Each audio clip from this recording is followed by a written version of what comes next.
This is totally something I don't do. But I got bored, and I have always loved YouTube, always loved watching it. I've always had a passion for filmmaking, so I thought, why not make my very first video? So this first video that I'm doing is a unboxing, review, and then speed paint using a new gouache kit that I just got. I hope I'm saying that word correctly. It's by HIMI. I don't know how to pronounce it. So, welcome to the very first video.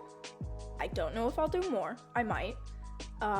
This was totally something just for fun. I just wanted to try it out. I've been doing acrylic paintings recently. I've been trying to learn more about painting, and I've been seeing like a lot of like really cool art made with this medium, so I wanted to give it a shot, and you'll see like my process throughout this. I started with a really loose sketch, and then I just sort of was experimenting. It was both experimenting and also learning how the paint goes down on paper. So yeah, let's carry on with the video. I hope you like this. This is totally something different for me, but I thought I would try it. I mean, it seemed fun enough, so here we are.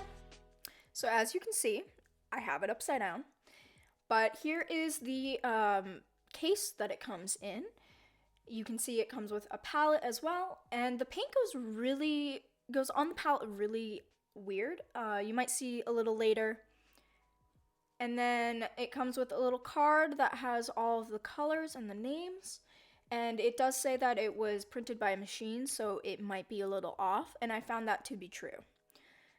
And all of these are pre-packaged already, so as you can see me struggling later to unwrap all of these, it was a pain in the butt, a very messy process. I will say you will definitely want to have paper towels. It also comes with 3 brushes as well, which are really, really nice brushes, I might say. I used them for the majority of this painting that I'm about to do. You can see me struggling to get these out of the package. So here's a close-up of the brushes. They are all white, and I've noticed that after a little bit of mixing colors and just using the paintbrushes with them, the colors seem to stain the paintbrush.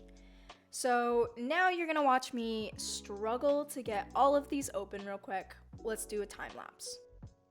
So taking all of these out and individually unwrapping them was the most tedious thing I've ever done. I highly recommend you have paper towels with you because the paint tends to get everywhere.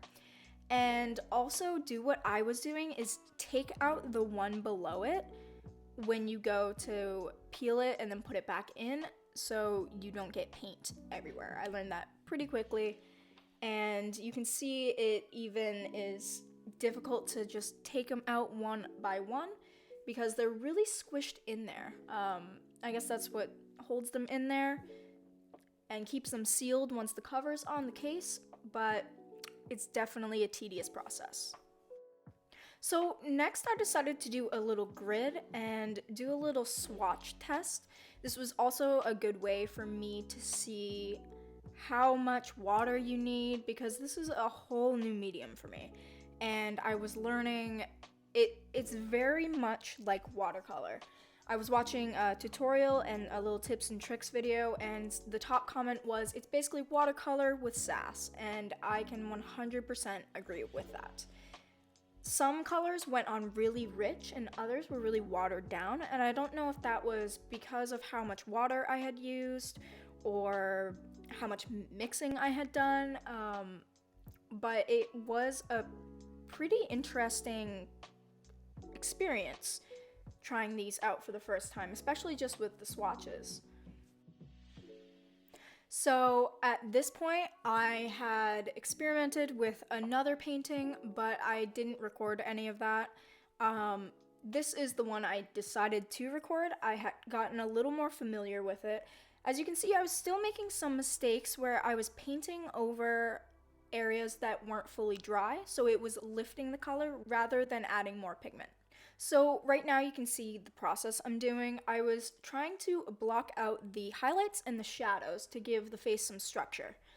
I was sticking to a warm/cool color palette where the highlights are sort of that warm peachy color.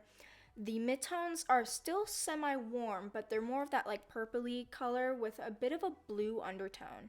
And you can see I went in really vibrant with a bluish purple, and that was going to be the majority of the shadows. So the hair is super dark, and I was sort of trying to outline some of the line work that I had done with the pencil. And I wanted this whole style to be really like loose and like sloppy, but still you can see that it's a face and you can tell the structure of the face. And I think I did a pretty good job of it. You will see me going over again and just sort of experimenting with how the colors are laying on top of each other. And this was a really, really fun process to do. And at this point, my camera had died, so without further ado, here is the final painting. Alright, and that concludes the video. So as you saw, I painted the little person. I had a really, really fun time making this.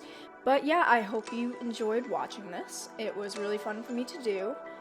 And maybe I'll make more. I don't know. We'll see.